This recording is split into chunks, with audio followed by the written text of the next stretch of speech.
if you are just starting a nonprofit organization, the first thing I want you to do is I want you to really examine if there's any hangups that you have about asking people for money, okay? Because your nonprofit is not going to survive without money.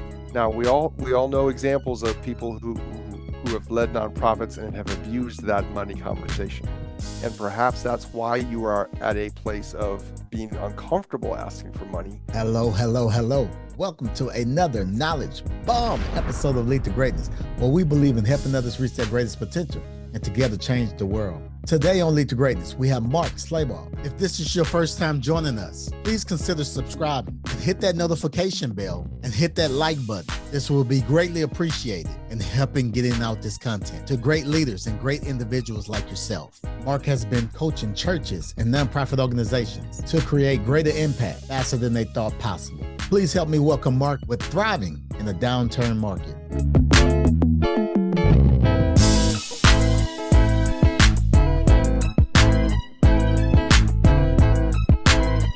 Cedric Francis, and you're listening to Lead to Greatness. Fundraising is really about communicating. What do you say? When do you say it? Who do you say it to? That's really the process, is understanding the timing and the messaging and how to bring the clarity of what you're trying to accomplish to the people that want to help you accomplish that. And actually, there's a lot of people that want to help you. You just got to get it in front of the right people. Wow. You talked about the what, the who. I want you, can you give us a practical example of what that looked like? Well, one of the things that I would do is, as we get started, is I'm going to really drill down on the messaging. And we're going to get this to a place that's repeatable and that it is compelling. And your vision should be those two things. It should be compelling. It should be repeatable. Because when people say, "What is this? What are you asking me to do?" They should be able to answer that very succinctly and with great ease because of the messaging that you brought to them. Yeah. So we're going to really drill down and make sure that we got it simple, that it's compelling, and that it's repeatable. Because one of the things that's going to happen is the people who are excited, they're going to tell their friends naturally because they're excited. But if they can't repeat that in a way that is compelling for others to grab a hold of, then you've stalled before you even got going. So we really need to make sure it's repeatable and that it's compelling. I love it. I love it. I love it. I love it. Let's talk about Certified Pinnacle Company Guide. Go ahead and share the story around that. Yeah. So I am credentialed as a certified Pinnacle business guide. And what that means essentially is I am equipped to help organizations get more done faster with leaner and more efficient systems. And that's really all that is just bringing systems and tools into play so that the organization can create impact faster. The reason why I did that is coming out of the pandemic, Cedric, the churches I was talking to, the leaders that I was talking to, they were asking me way different questions than fundraising questions. They were asking me about strategy. They were asking me about eliminating noise. They were asking me, how do we keep our staff? They were asking me, how do we create systems that help us operate on a leaner staff because we're losing so much of our team and we can't fill them as fast as we were able to before. And that really put me in a position like, okay, how do I continue to help the organizations, the teams that I love working with? And that led me to this place where Pinnacle became this avenue for me to equip myself so that I could turn around and lead other organizations. I would say the first thing is that leaders are recognizing how they have to work, how they can connect to their primary audience is completely different than it was pre-pandemic. Yeah. It's probably a lot of people, because we like what we like. So people have tried to perhaps get back to normal or whatever those modes were, but it still is not the same. Yeah. And so I think that's number one. This is not the work that I came into this job thinking that I was going to do. So I think that's the first thing. I think the second thing is that whole idea around your team, keeping your team. And I think that's a result of two things. I think so much of the purpose, the vision, and the clarity, the focus, all those things have become cloudy because of that first part. The work is completely different. We don't Yeah. know what we're doing. Should we wait this out? Should we press in harder? How should we go about this? Because of that kind of fuzziness, that that purpose, clarity, focus, all of that becomes fuzzy as a result. So that leads to then your staff saying, well, if you don't know what's going on, how am Mm, I supposed to know what's going on? mm, And if this doesn't feel like I'm going to get anything done here, if I'm not going to win, if I'm not going to be able to help people the way I thought I was going to be able to help people, I can make 50% more in the marketplace and everybody's hiring. And so they lose their team anyways, because of that first part. Right. And so wow. there's that kind of snowball effect of how the leader internally says, I don't know how to do this anymore, and doesn't communicate clearly, doesn't rally his team. And I'm not saying that's all the leader's fault. I'm just saying I think that's the snowball that we're dealing with here. Yeah. Yeah. Because I do realize with that, even looking, I mean, there's some organizations that's thriving right now, and there's some Yes. organizations that can't get traction back. Have you Yes. noticed that? And what are some things, I mean, for us, some of the clients that you worked with, what are some of the things that you encourage them or help them do through the process as far as, separating that difference between those that are thriving and those that are surviving? All of this kind of comes back together into that whole messaging thing. Yeah. I think if you are the leader, if you're the team leader, your number one job is to communicate to your team. And you need to communicate over and over and over and over. You need to continue to bring that clarity. And bringing that clarity to them will help reinforce, will help build trust, will help build kind of this idea of like, okay, yes, it still matters. It's still important. It's still what we're doing. I think the organizations that thrive are doing that. They have that clarity of focus. They have kind of this innate purpose that drives them, knowing that. And this is part of what I've been trying to compel churches and nonprofits in these days is right now we need good news. We need places that bring hope. We Mm, need places that bring light to our community. yeah. And I mean, first of all, if you don't believe that you're doing that, then let's just shut it down now. Wow. Let's just close up shop and we can all go work, at Lowe's or the restaurant or whatever. And let's Right. just shut it down. Yeah. But if it is worth doing, then my friends, let's lean in. Let's do this because our communities need us more than ever before, and we need to have that clarity and focus so that we can serve our people better. I think that when we face trials, when we face obstacles, I'm not a psychologist or a Right. sociologist, but Absolutely. I deal with a lot of people, Yeah. and I think that fear or flight, those things are fight or flight. Those things are kind of in play. And when we face those obstacles, kind of huddling up and, putting our heads down, I think that is perhaps an innate reaction Mm, because we think, if we are filled with fear, if we are filled with doubt, I know in my own life, I need to kind of push that away every day yeah. because that fear, that doubt can come in, and that we already talked about snowball. That can be a snowball as well. And so, Cedric, I don't think organizations intentionally go there, but I think by the time they realize it, they're so far down the hill that it's going to be a really hard climb to get out of it. Yeah. And so I think we've come through a time of fear and doubt and obstacle, and that can inherently cause us to become inward, to become kind of huddled up and self-preservation. Let's Mm, protect us. gotcha. Let's survive. Yeah. And yeah, I mean, you and I both know as freelancers, right? If we just try to survive, it ain't gonna work over the long haul. Surviving is only temporary. You have to be looking to advance. All right. Thank you for that. Thank you for that. You said something else that I want to kind of point out. You mentioned hope. You mentioned hope, and I totally agree. I think hope is more important than in this time, well, at least in my lifetime, than it ever have been before. I mean, because the last 3 years has been rough.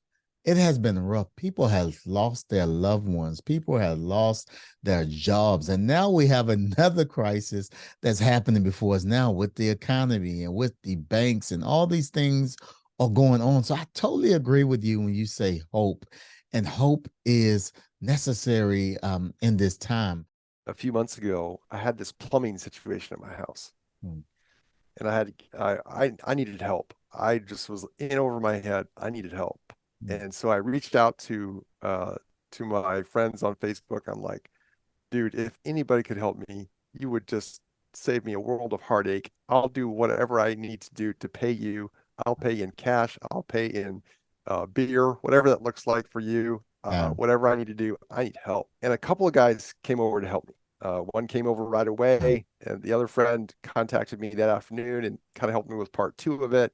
At the end of that plumbing expedition, the one friend who helped at the end with part two, um, he said to me, he said, Mark, you have invested in me over so many years, Wow. and you have helped me and my family.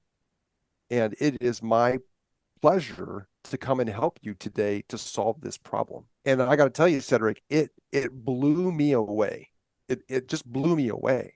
If you have been touched by a leader who is leading an organization right now, I want you to, over the next 24 hours, I want you to tell him or her, you have done great things for me, for my family, and it looked like this. And I want to say thank you. And that will give the leader the hope he or she needs to continue on. Because I got to tell you, Cedric, I had no idea I had made that kind of an impact for that guy. It was just so powerful to me to hear that. And I think the greatest thing you can do for a leader to experience hope or to be an ambassador of hope is to tell her, to tell him how they have brought hope and light to your life. Wow. And that may be the key for that leader, is to say, who's brought hope and light to me? I'll go tell them. We need that, right? Yeah, Mark, that is a knowledge bomb, because I this is so interesting. I mean, just flipping it a little bit, because everyone expecting the leader to encourage them, but I mean, leaders need encouraging too.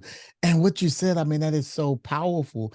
And I think even from my personal experience, when I see that, or when someone is verbal about what I've done for them in their life, it makes me, it's that few that makes me want to go harder and go stronger, because I realize what I'm doing is not in vain. So thank you. Thank you for sharing that. And listen, Lead to Greatness listeners, please, please take that advice and call someone that has been extreme impact on your life, and just tell them thank you. Tell them thank you. And Mark, thank you for that advice. That is so, so, so, so great. Thank you. What advice would you give to an individual that's starting a nonprofit organization? What are some qualities and some necessary things that they need to be thinking about in leading towards success in their efforts? If you are just starting a nonprofit organization, the first thing I want you to do is I want you to really examine if there's any hangups that you have about asking people for money, okay? Because your nonprofit is not going to survive without money. Now, we all know examples of people who have led nonprofits and have abused that money conversation. And perhaps that's why you are at a place of being uncomfortable asking for money. So let's not do a full pendulum swing and go the other way, but let's try to get into a healthy medium spot. Mm. And so I really want you to take some time, kind of just do some mental processing. How do I feel about asking other people for money? How do I feel about money in general? Do I despise people who have more than I do? Mm. Or do I look at them with envy? Am I okay with talking to people who have more money than me or less money than me? Just ask yourself some kind of internal questions, process it, and make sure that you can increase your level of just conversance with others who have resources, because your mission is not going to survive without money. No money, no mission. And so I'd say do a personal inventory of that first. Second, and there's a lot of great resources out there that you can read and kind of get some insight from folks who have put their experience into words, and that would be great as well. The second thing I would say is craft that message as we talked about earlier, that it is repeatable and that it is concise, so that you can share the message of what you're trying to accomplish. If you're starting a nonprofit, there's a fire burning in you. There is a problem you are trying to solve. There is a group of people you're trying to help, and it's amazing. It's going to be a good thing. And so I would say, make sure that you have the ability to share that in a way that it is not overbearing, but that in a way that tells the story of who you want to help and why you want to help them. Hmm. And then invite people in. Just invite people in. And the more you have that conversation, the more invitation you put out there, the better you'll get at it.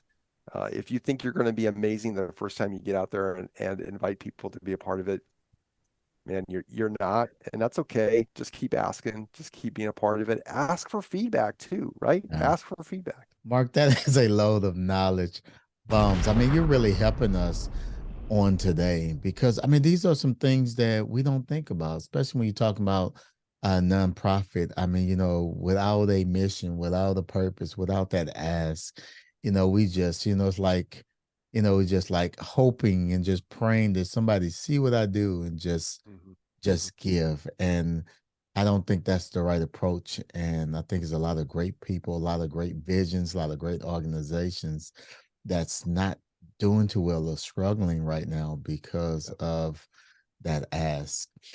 You mentioned some resources that someone can read. What are some resources that has helped you along the line? If you can think of one or two things that has helped you in your journey, some tools, some tips that has helped you, go ahead and share with us if you don't mind. Yeah, there's a book called Mega Gifts. That book was really helpful for me to kind of understand how to approach and connect with people who have the ability to give large gifts.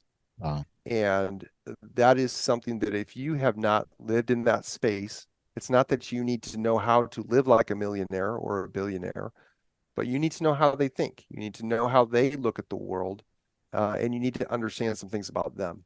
And so I think just increasing my knowledge of kind of what goes on in that space, tend to think and how they like appreciation to be shown to them. I think all of that was very informative for me to kind of get an idea of, okay, uh, these conversations are available. There are people that want to help, but I need to understand what their story is. I need to understand my audience, as any good communicator would, right?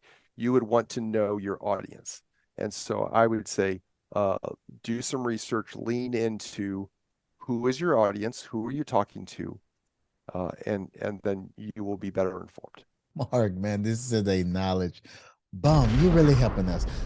So when you're talking about that question, like, well, what type of questions do you need to be asking that individual, that heavy investor? There was a pastor friend of mine who was telling a story of a lady who had given a really large amount in the offering that week.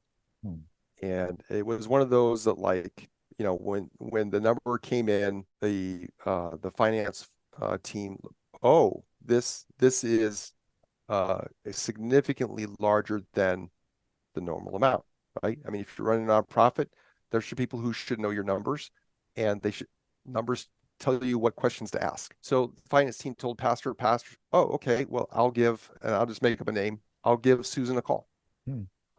And so he called Susan, and because Pastor knew her and knew her story, knew that she was a widow, he had walked with her through times in her life because he knew his audience.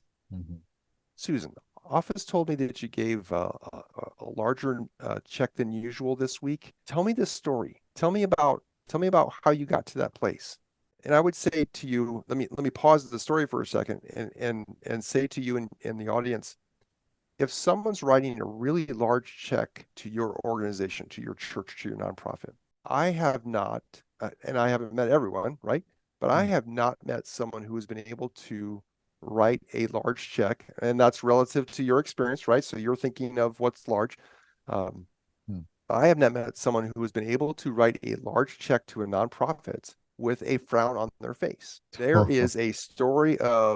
There's some sort of story of celebration or something that's pretty cool that has that has brought this opportunity, right? So, Susan, tell me the story. What's going on? And Susan told Pastor after her husband's death, there was this life insurance. And for 2.5 years, she didn't know what to do with it. And she just felt compelled, like that the Lord, she's church, right? People of faith, that the Lord had just told her to give it to the church. And Pastor just let her tell more of the story, and they prayed together, and he celebrated that with her. He reflected on her husband's life and what that had meant, and he just expressed appreciation to her. Now, that one's a little bit more emotionally invested than others. I just talked to another pastor this week who said someone in their church had sold a business. They had done really well, and they called Pastor over. They wanted to celebrate what God had done, and there was also a gift to the church because of that. And that's a cool story, right? It's a landmark moment in those people's lives. And so someone who gets to be able to write that kind of a check, there's a story that is just, it's just in there, and you just need to ask, tell me the story. Mark, this is amazing because most people wouldn't even ask that question because they would think, oh, I don't want to get in their business. But man, this is so great. You're creating the atmosphere to celebrate what God has done for them in their life. And I think that is amazing. That is amazing. Thank you for sharing that. That is so amazing. And someone is going to be helped because of the example and because of the stories and the ideas that you are presenting to us. What are some technology tools that can help us? Maybe some software tools, some platforms that, that are really, really great. Listen, there's some tools out there that are so robust, you will never use 90% of them. All the offerings that are inside of that tool, I don't know if you need all of that. Right. I usually try to reference it in terms of like, they're offering you an 18-wheeler and all you need is an F-150. So just get the F-150 because Right. it's too much stuff and you'll get frustrated. You'll pay more than you need to. So the couple of tools that I would make sure of is when someone gives a donation and the response or the automatic reply, if you will, I would say make sure that happens so that when someone gives to your organization, there is a quick confirmation that I gave it to the right place, right? Because if somebody does a text to give or if they go online and they do that, you want to make sure to confirm it and make sure that you can edit that auto reply. So you put a thank you to it, right? Hey, thank you for giving to our organization. You're going to help us change homelessness in Houston or whatever that looks like. Make sure that you can edit that thank you auto reply. And the second thing I would encourage you to do is, and it sounds so easy, but I can't tell you how many times I look at the website and it's really hard to give. If you have a website and you're a nonprofit, in the top right corner, there should be a big shiny red button and it should say give. And then when I click on give, get everything else out of the way and just give me the ability to give. Don't give me paragraphs about how you're changing the world. Don't give me, reasons why I should give. I've already clicked give. Get out of the way and make it so that I can give. Just make it easy. Don't make it hard. Make it easy. Oh, Mark, that is amazing. I was just thinking, like, if I walk up to the ticket window at the NFL stadium and I'm in the line that says tickets, if I get to the window and the person behind the window says, "Would you like to buy a ticket?" I'm going to look up. Am I in the right line? I'm in the ticket line. Yeah, I want to buy a ticket. That's why I'm here. The next question should be, what seats do you want? Here's 3 options. There's I don't really know all the motivations behind that, but sometimes it's like we need to over explain ourselves. And I think sometimes, simple is better. Just kind of get out of the way. I've already clicked the big shiny red give. Let me give. Oh, knowledge bomb.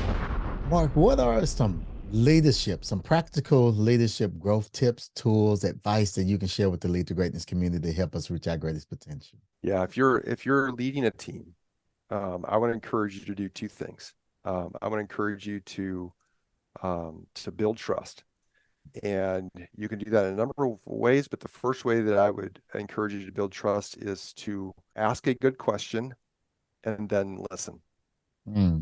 and then just listen. I think too many times as leaders, yes, we are expected to have answers, but we don't need to always have the answer, and we don't need to talk. And I think, the research is out there. People are looking for a place where they can relate to their boss, be engaged in meaningful work, and understand how that they can be successful with their work. And so the first thing I would say is, let's deal with the first one of have a relationship with your boss. And so ask a question and just listen. Be attentive.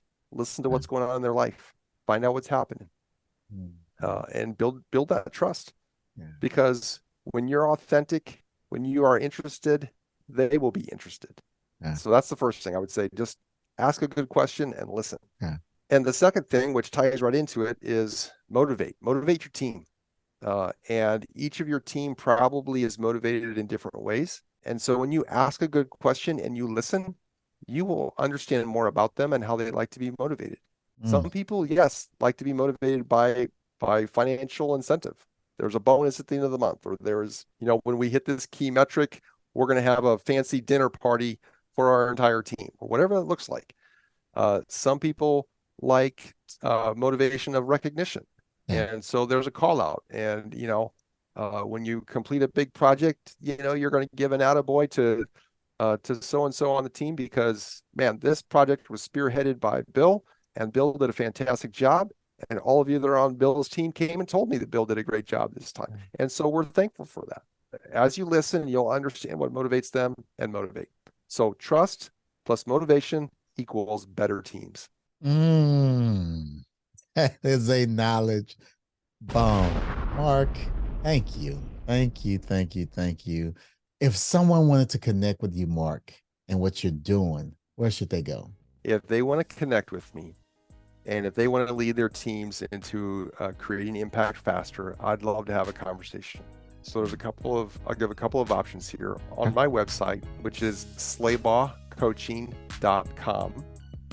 Let me spell my last name because it's not Smith, right? So let me say S-L-A-B as in boy, A-U-G-H, slabaughcoaching.com. And let's put a /greatness on there so that it's just for your audience. So slabaughcoaching.com/greatness.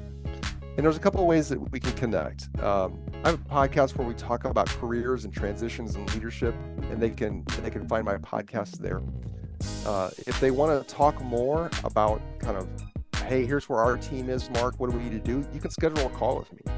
Third thing is, if they want to have a conversation in their team, there's going to be a link to a downloadable resource where they can just answer a series of questions and have great conversation in their team.